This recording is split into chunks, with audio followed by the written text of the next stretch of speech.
So this is Sobs and Throbs, subtitled "Or Some Spiritual Sidelights," with a foreword by Maulana Mazharul Haq, bar at law.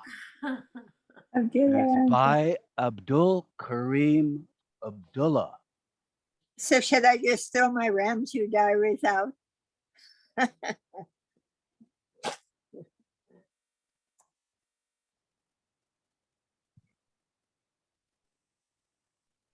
What's the difference? What came first? A real romance Eugene?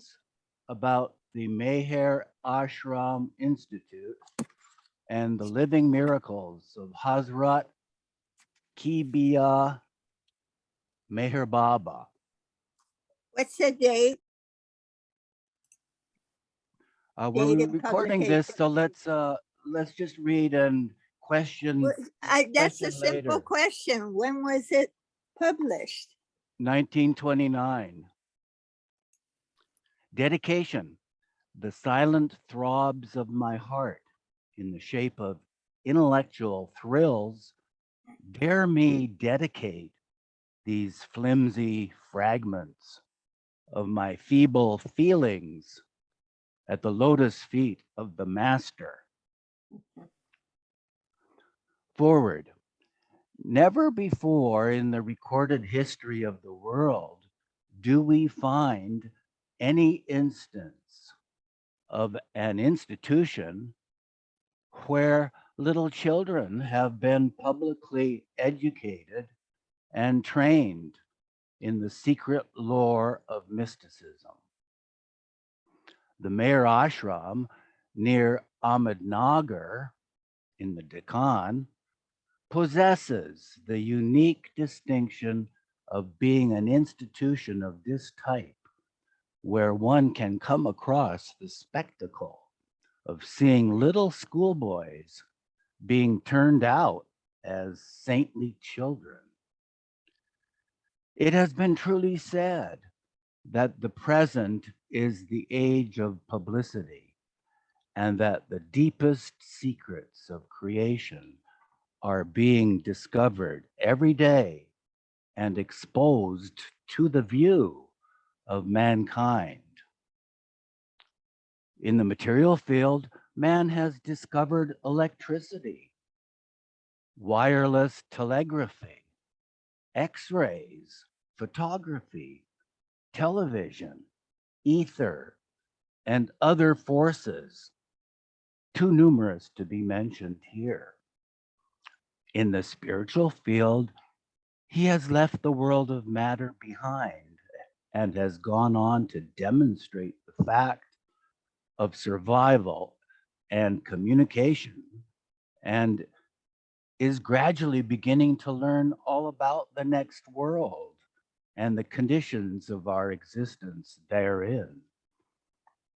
From creation to the creator is only a step forward, and now we are entering the greatest of all the fields, the mighty and awful field of union with the universal and creative mind.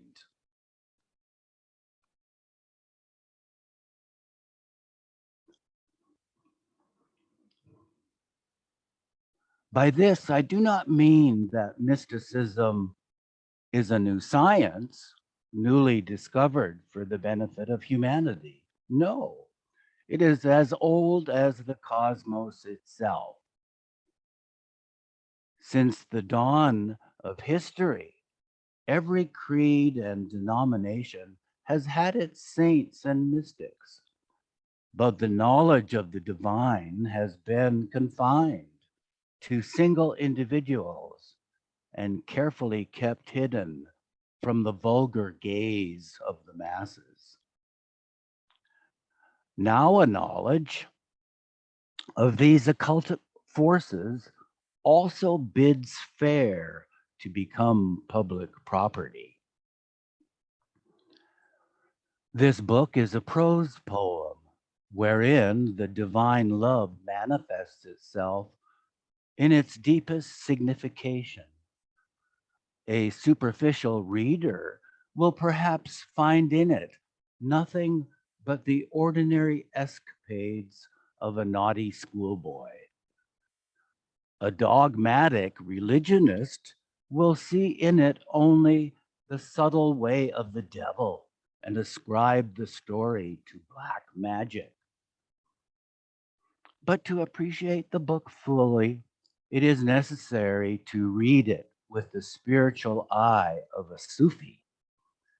The story is full of supernormal phenomena which cannot be explained on any other hypothesis than that of divine intervention in human affairs. Scientific skeptics may speak of chance and coincidence, but these are words coined by science and offer explanations which do not explain anything. They are synonymous with ignorance and nescience. It is true that God does not interfere with his laws, but it is also true that all his laws are not known to man. If this were true, man would become infinite, an apparently hopeless and impossible proposition. This world is full of divine manifestations from which his laws can be gathered, a fact so well and ably brought out by the able author in the preface to this book.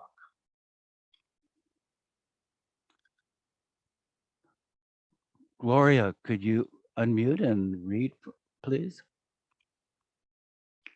Yes, thank you. God love is the theme of this work, and one has to tune himself with the infinite to behold the superb panorama of exquisite beauty and infinite love displayed in his creation, a message of God love being given to the world through the instrumentality of His Holiness Meher Baba, who is the founder of Meher Ashram and the master preceptor of the boys. Tolerance appears to be the keynote of the ashram. Difference of caste, creed, or color finds no room here.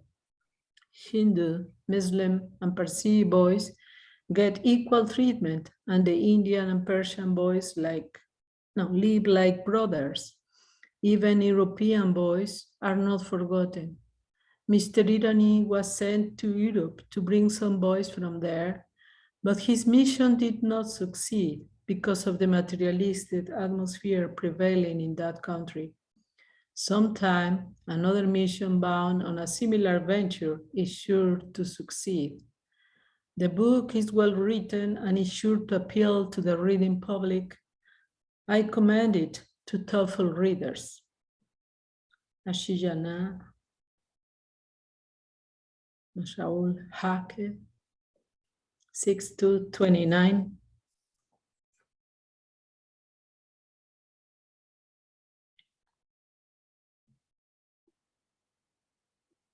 Go on, please, Gloria. Yes, preface. All praise be to the Lord, not the God of any particular creed or caste, far short of him, who is supposed to be seated on the seventh heaven, with one eye full of honey for a certain kind of believers, and the other red with rage for the rest. The bulk of his creation, ready to hurl them all into hell at the first opportunity without any discrimination, save that mere label of a certain belief. But he who is beginningless and endless, birthless and deathless, nameless and formless, the infinite existence in whose comparison the whole of the creation does not exist at all. The absolute knowledge against which all worldly knowledge is mere ignorance. The perfect bliss, the smallest particle of which outweighs all the bliss and joys of the earth put together. The all absolute whom to call and consider even as one is still like grasping at the shadow through the intellect, and so almost equal to considering him as 2 or 20.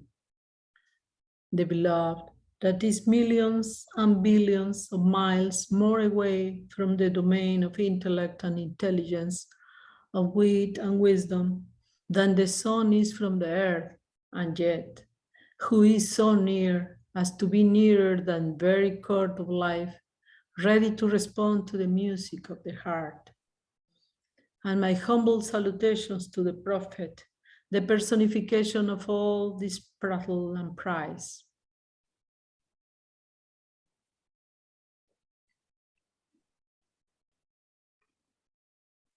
Yar e mara har zaman nam o nishan edigar ast kol he yaumin Surastas dar shaki oshan edigar ast. Hasarat Maulana Niyaz Hamid. Yeah. Every time my beloved bears a different name and is clad in a different garb, through all times, his face is the manifestation of absolute beauty and grandeur in different forms. Who again, in the words of the disciple of the great master, Bayazid Bistami, there is no difference between the two. As God does not walk in this world of sensible objects, the prophets are the substitutes of God. If thou suppose that these substitutes and their principle are two different things, thou art wrong. It's not, but he. And so, he may play the flute and partly disclose his real identity as Krishna, become the Son and get crucified as Christ, style himself as Zoroaster and set Persia aflame, suffer as Buddha or flourish the staff of miracle in the shape of Moses, get openly slaughtered in Karbala or quietly buried in Kashmir, appear unknown in Africa or take a famous birth in China, reside in Baghdad or live in Kashmir, sing in poetry as Hafez or ring the tolls as Tukaraman, manifest himself all over the world like Vivekananda, or work as silently as Sai Baba or Sherdi, even in Muhammad, one of his most perfect of disguises.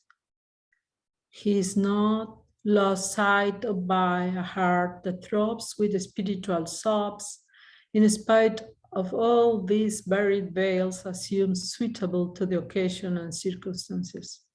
Much less can he be missed in his latest mold as Meher Baba, amusing himself with the creation of young saints until such time that he is once again pleased to thrill the world from pole to pole with divinity.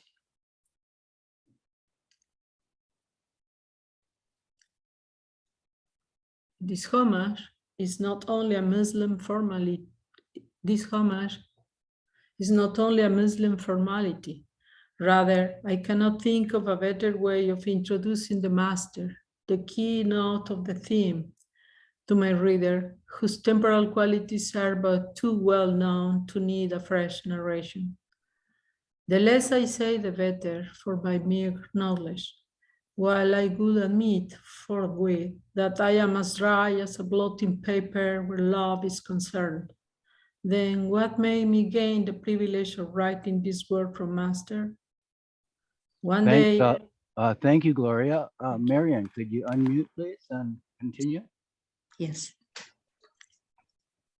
One day in the second week of September 1928, I suddenly got an idea to compile all the supernatural phenomena witnessed about the Master and the many direct and indirect miracles manifested by him. and published them in the shape of a booklet, never attempted by anyone to this date, for the edification of such of the spiritual aspirants who might be hesitating to approach the Master for lack of this sign of miracles in him, which is due to non-publicity.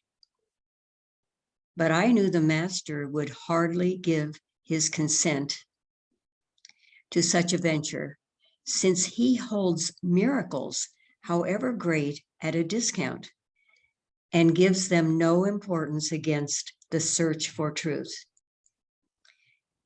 Yet I could not dismiss the idea from my mind. However, this constant hankering suggested to me to write a treatise on the miracles, setting forth the Master's own views about them. This gave me some hope of securing the Master's consent to my proposition, and I began, awaiting a favorable opportunity for its presentation. But I was so impatient and keen on the point that before the question was even decided, the opening part of this preface was already written by me.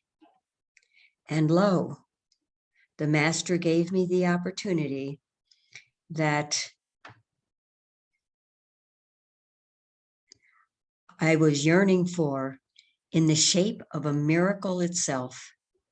True, I had talked with some of my brothers in faith about my idea of compiling the miracles, which, however, had never reached the Master's ears. In the beginning of the third week of September, one evening, when I was musing on this very subject, seated under a tree near the Meher Ashram, Mr. Kaikoshru Afsari brought me the unexpected command from His Holiness. The Master wants you to write the adventures of Ali. The real significance of these words did not strike me until I had finished compiling all the details of this real romance in their right sequence. At first, I thought the adventures would make, at the most, a long article for the press, and that for the time being, I must shelve my own idea of bringing out a booklet. But what a happy surprise! It has grown into a book, and one full of miracles of a very high order. To make stones and such other inanimate objects jump and move, as was once done by Hazrat Jul Nun Misri, died 859 AD, he ordered a sofa to move, and it went round the room and came to its place. Or to send a person into the state of a trance with a mere glance, as was often done by Khwaja Hassan Attar, are from the spiritual standpoint not of greater significance than to make the hearts of little boys dance permanently to the divine music, as my Master has actually done. Much can be written by way of comments and explanations on the complex subject matter of this book, besides the first and the last explanatory chapters, and stray remarks spread over this narrative wherever deemed to be very necessary. But, dear reader, the less you try to understand divinity and spirituality through intellect alone, the better for you. Realize a spiritual sob and experience the divine throb, and all the apparent inconsistencies, doubts, and irrationality will vanish into the all-absorbing subtle air of reality. Make the great Swami Vivekananda's aphorism, awake, arise, and stop not till the goal is realized, your watchword. That alone will make you go onward towards true understanding. In conclusion, I beg to say that I have tried my best to be comprehensible and non-controversial as far as my honest opinion allowed me, though I may still be criticized in some quarters. But my purpose has been served inasmuch as I have got my reward from the Master in the shape of a feeling that I possess a heart in my bosom, which is a thing other than a mere piece of flesh, as described by physiologists. Lastly, I must thank Messrs. F.H. Dadachanji and K.A. Afsari for providing me with all the necessary information and facts concerning this work. But it is with deep gratitude that I acknowledge the very valuable help, hints, and corrections made in my task with great patience and diligence by Mr. S.A. Abbas Kak and Dr. S.A. Ghani. Written by A.K. Abdullah, Ramjoo.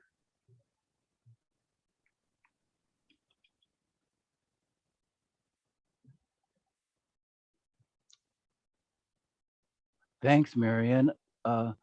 Marvin, could you unmute, please, and continue?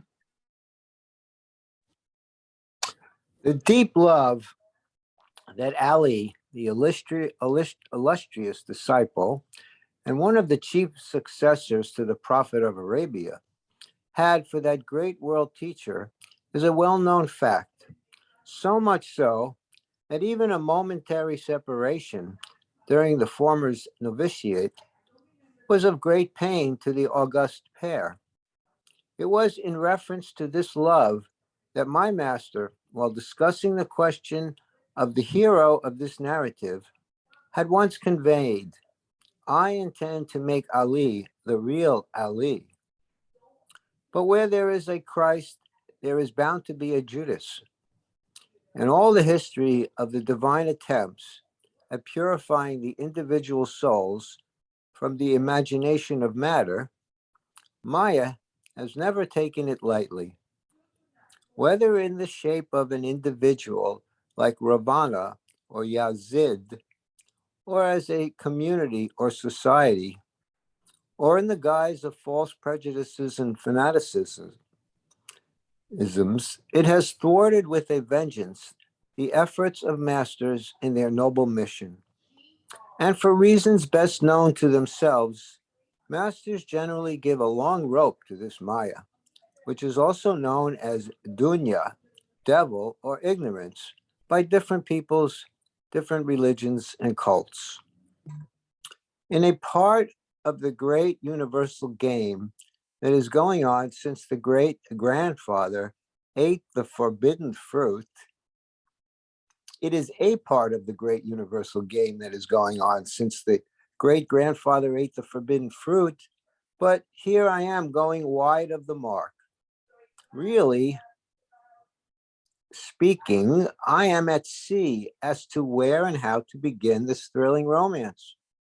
Stranger than fiction, yet a fact of facts is this real romance of the lofty love of a little boy. But then, at the same time, it is also a miracle in itself, since it provides a concrete example of the abstract attribute called love. Of all the words, these two, hero and romance, are the most misused, misinterpreted, and misunderstood in modern times. Wild passions, lusty actions, youthful follies, and emotions of the moment are freely described as love affairs under various veils, which are often shamefully very flimsy. Real love is beyond the domain of flesh and intellect. True, in many cases, the spark begins through the medium of the body, but it is the soul that soars after the soul in the infinite region of the heart. The consummation of love is not in the union of gross forms, but in the union of souls, the merging of an individual soul into the soul of souls. Even, even for a grown-up person, the cultivation of this true love is not as easy as scaling the Everest or flying from the South to the North Pole at a stretch. But it is an achievement that seldom crowns the efforts of real heroes, who silently go about with their very lives in their shirt sleeves, without the least chance of being boomed in the press or on the platform. There are many who, in spite of untold hardships, painful privations, and Herculean efforts, have failed in imbibing this true life-giving spark. Much less likely it is that a little boy like Ali, the hero of this narrative, could have attained it in his early teens. It will be seen that Ali is a worthy recipient of the divine treasure, since a rich soil is necessary for a golden harvest. And he strived far and fast beyond the capability of an average boy of his age in fanning the fire of love into a magnificent flame, the origination of which, however, was solely due to the spark of love having been actually implanted in his heart by the master. For my master, religion, love, and God are not subjects to be thought upon and imagined through the intellect alone, or shown only in gilt-edged Morocco-bound books.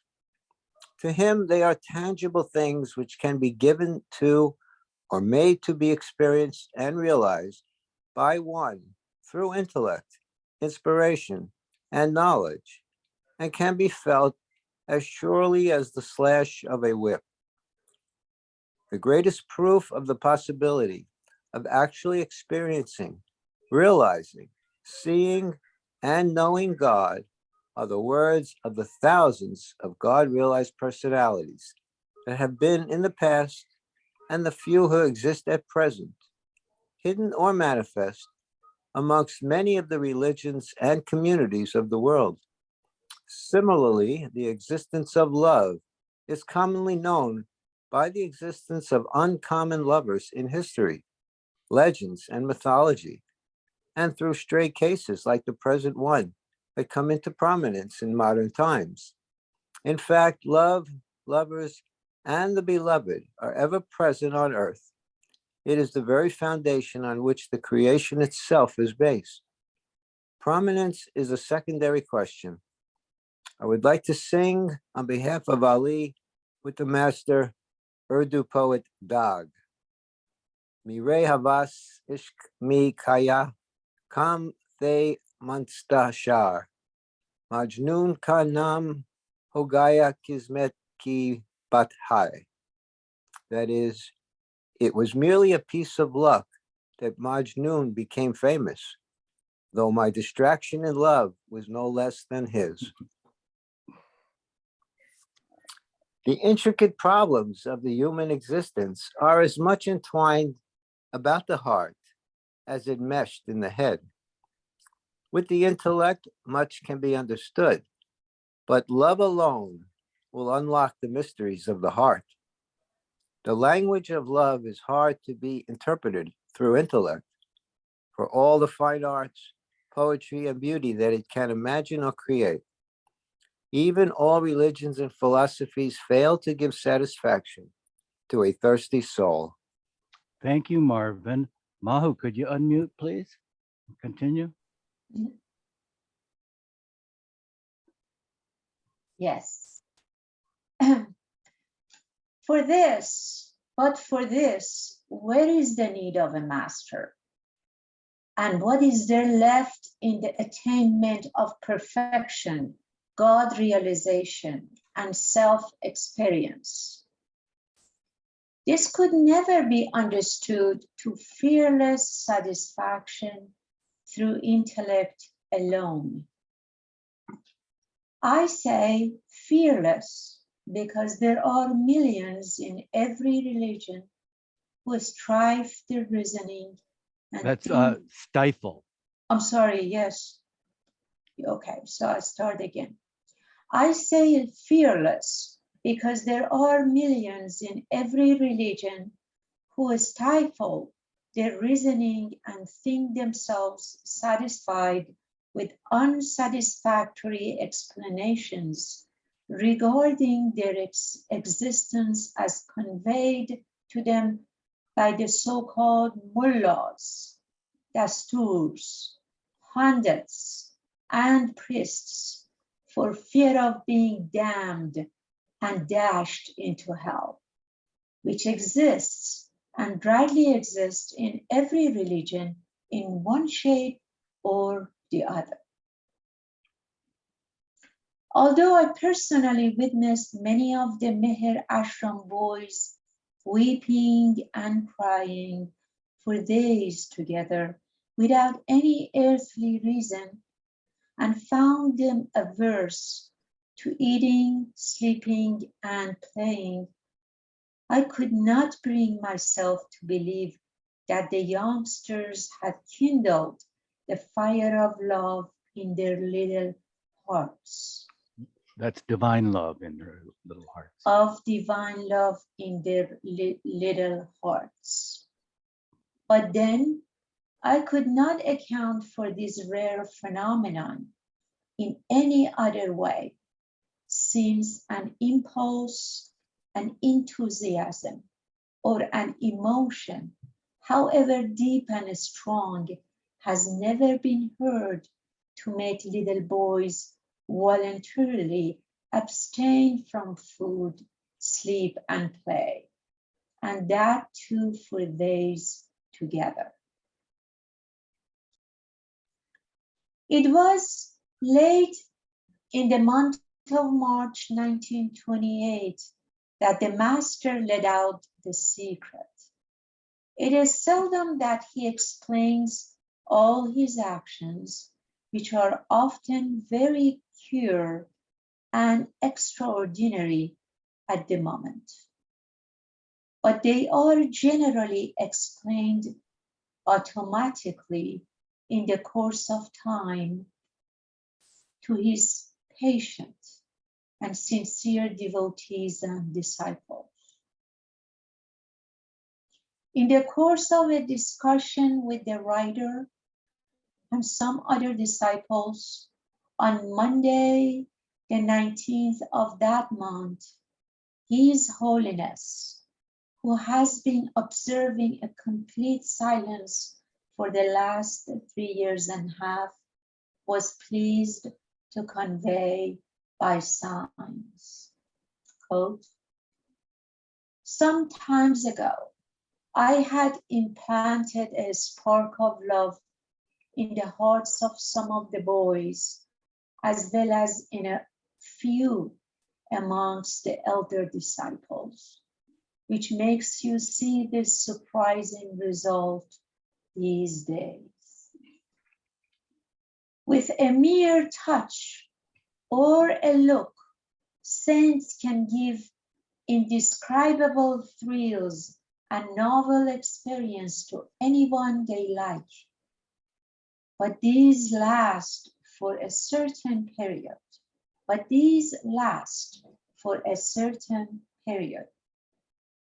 Such thrills and experiences are a sort of stimulant to aspirants and have no permanent results. But Qutubs and Sadgurus seldom do that. This is not a temporary gift of that kind. Bodies may come and go, but this spark will never die. It will burst out into a great divine flame one day. End quote. Quote, then I venture to ask, why have you been often advising and insisting upon the boys to try to create love for you and think of you as much as they can? And where is the need of individual efforts since you have actually implanted this spark? Code this spark, replied the master through his usual gestures and alphabet pointing, requires personal efforts for its complete manifestation. The more one would think of and try to love me, the sooner and greater would be the outburst. The sooner and greater would be the outburst. Through this spark, there is a chance of one actually realizing God, let alone getting advanced in the spiritual planes. Now, before I introduce the hero, it is meet that I should briefly acquaint my readers with the instruction, with the institution that made him as such. Thanks, Mahu. Ernie, could you unmute and continue?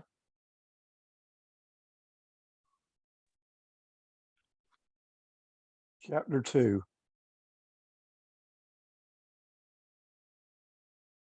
The Gem of an Institution. Since the 1st of May, 1927, when the Meher Ashram was declared open with 4 Brahmin, 3 Maratha, and 3 Mahar boys, quote, friends, all Hindus of different caste, at Meherabad, near the village of Arangan in the Ahmednagar district. Much has been said and written about it in the public in many countries of the East and the West. Yet to scintillate the multicolored rays of faith, hope, devotion, love, service, and spirituality that this rare gem of an institution has generated, reflecting the founder's neutral divine luster, is a subject beyond the scope of this narrative. Beside its spiritual aspect, the secular educational progress of the Ashramites is no less wonderful. While the crowning glory of it is the creation of a real little saint of a boy, 15 years old, by name Abdullah Ruknuddin Awazi, now popularly known as the Chota Baba, for whom the whole world is a mere dream, as an experienced fact, and by whom the omnipresence of the omnipotent is being actually experienced and realized continuously. With the advent of 14 boys from Persia, 2 of whom were Mohammedans and the rest Zoroastrians, the Persian section was opened on the 17th of July, 1927, in the Hazrat Babajan High School, which is attached to the ashram. This foreign advent, as well as the first class facilities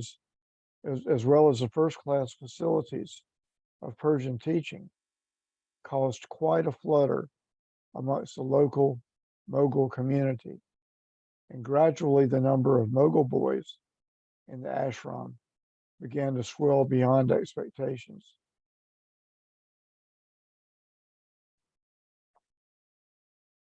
To all appearances, The first 4 months were, for the most part, passed in arranging the 101 mundane details that an institution of this magnitude entailed.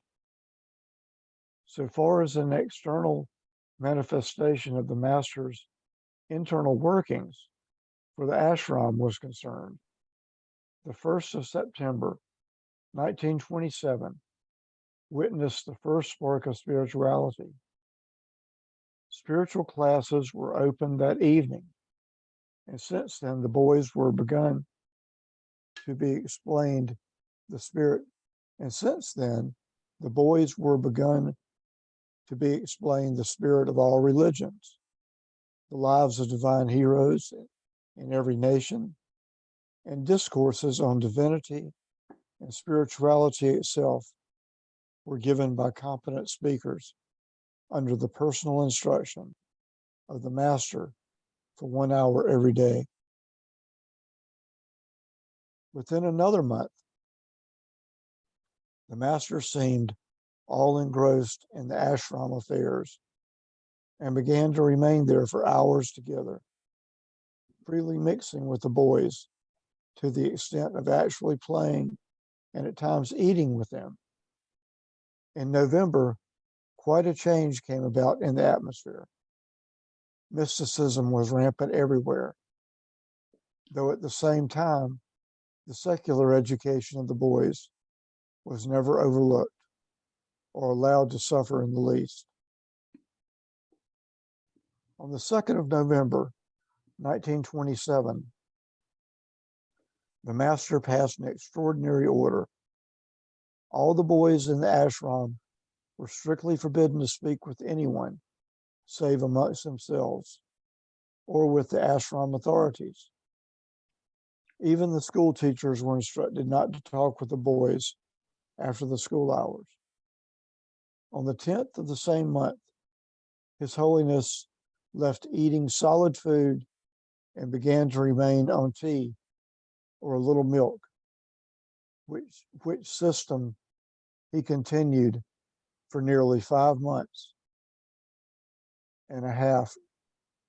He continued for nearly 5 months and a half at a stretch, leaving the milk also for some days in the course of this prolonged fasting.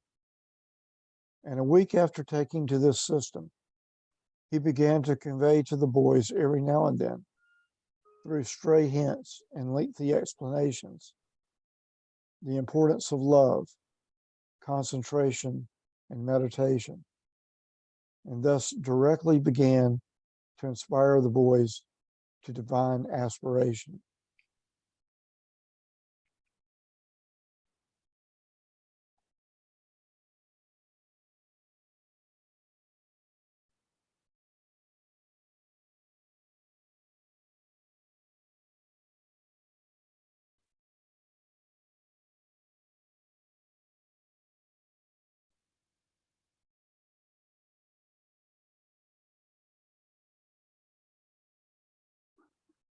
Please continue, Ernie. Chapter 3, The Hero. Just at this opposite moment, on the Opportune. 20th of just at this opportune moment, on the 20th of November, 1927, one fine morning, 2 Mughal gentlemen arrived at Meherabad, seeking admission for the boys that they had brought with them into the ashram. One of them was Mr.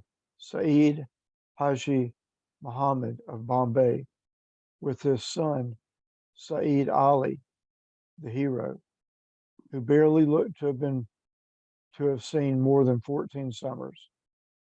The boy cannot be said to be fair, though a pair of dancing brown eyes lend an air of distinction to his round face.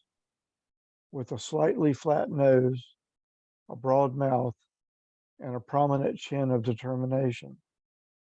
But his real charm lies in his manly movements, his commanding gait, and erect head. To put it in a nutshell, it is an old head on young shoulders. and the boy looks every inch a miniature man of action and determination. Thank you, Ernie. Elizabeth, could you unmute, please, and continue? Okay. At first, the master refused admission, and he had good reasons besides. And he had good reasons besides his spiritual foresight to do so where moguls were concerned. As early as the month of July, among the newly admitted mogul boys were the two sons of a well-known Persian educationist of Bombay. Before admitting these two boys, the gentleman in question was distinctly made aware of all the rules and regulations, the aim and object, and the general standard of living in the institution. He accepted all these after a personal, thorough inspection of the ashram and gave a solemn promise to abide by them. But within a few days, he offered to provide a special diet for the boys, saying that the food provided to them in the ashram was not satisfactory. The master, was of course greatly displeased with this proposed breach of the ashram discipline and with the way the gentleman kept his word of honor.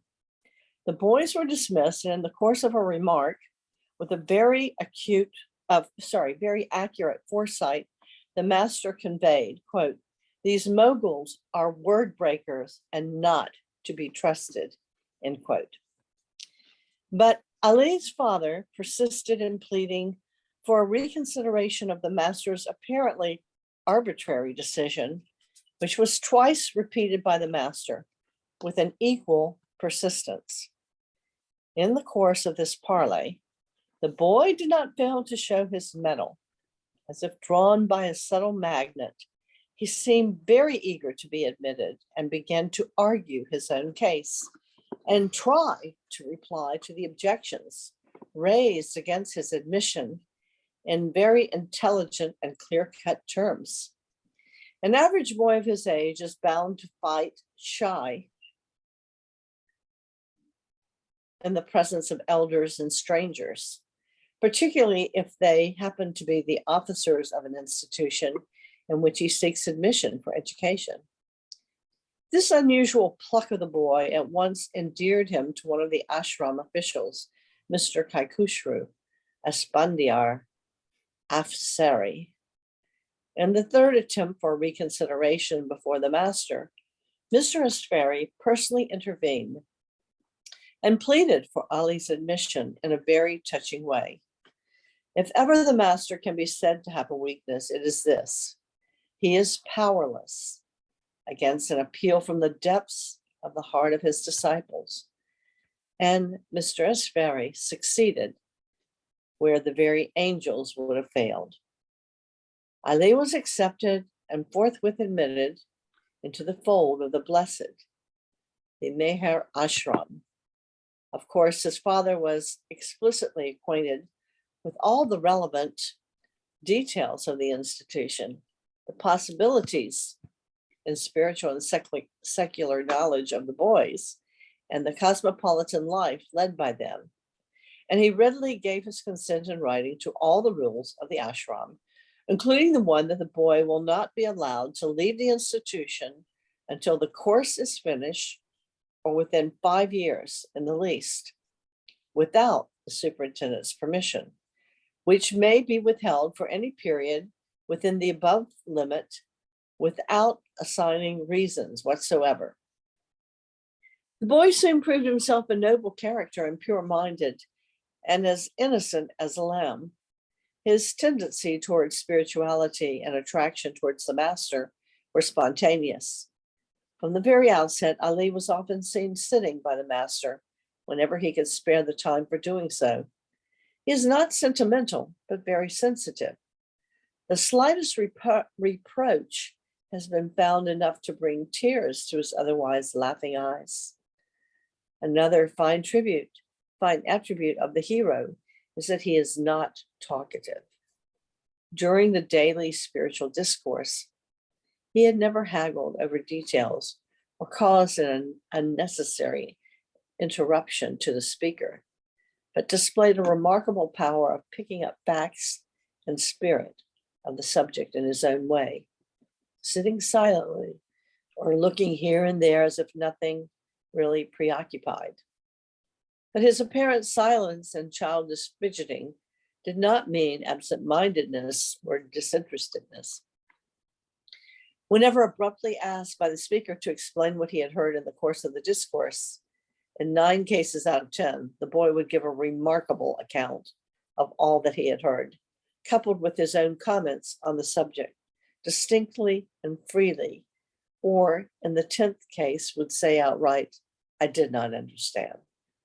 These particular traits of his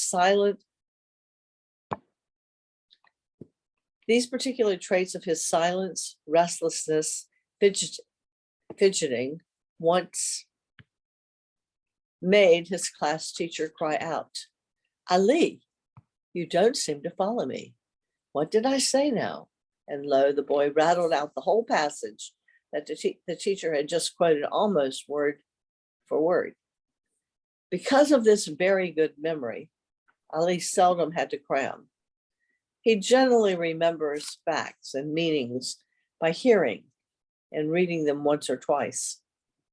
His progress in the school is no less brilliant.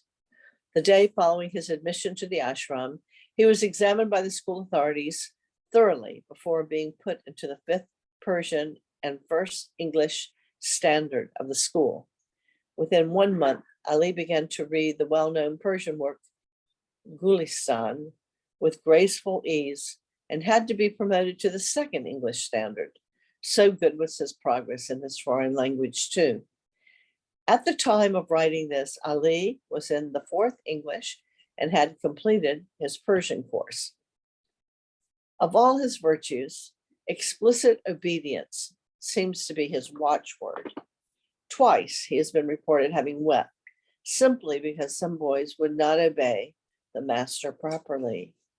Then again, Thanks, Elizabeth. you're welcome. Rolf, could you unmute and continue for us?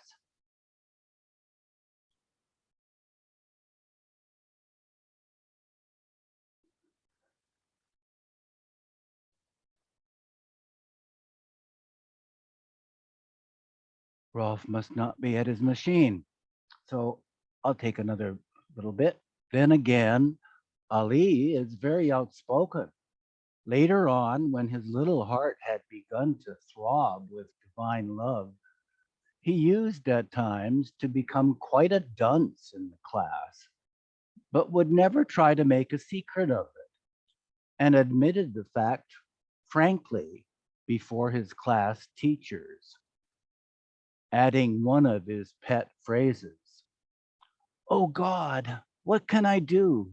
My heart is cold." In the same way, when he felt like brilliant, as he actually is, he never felt shy in blurting out, "What a good boy I have become now, sir, haven't I?" And with all these serious qualities, Ali is not of a reserved nature. On the contrary, he freely and cheerfully mixes with all the other boys and is very active, almost to the point of innocent mischief. In fact, he is so very agile that for him to go about here and there, jumping and dancing, is as simple and easy as to a squirrel. If there is any trouble to the boys in the institution, if it could be said to be trouble in the ordinary sense of the word, since no organization is free from it to a certain degree, it is the strict observance of all disciplinary rules nowhere else enforced. The slightest breach of any rule by any boy is at once reported to the authorities concerned without an exception. And so it is no small credit that he is rarely reported, which shows how strictly he observes the discipline of the ashram. Yet of all these fine characteristics, love can fairly be said to be the diamond and crowning jewel in Ali. We shall see in the next chapter more about this diamond and how it was cut and polished by the divine jeweler. So we'll do chapter 4 next time.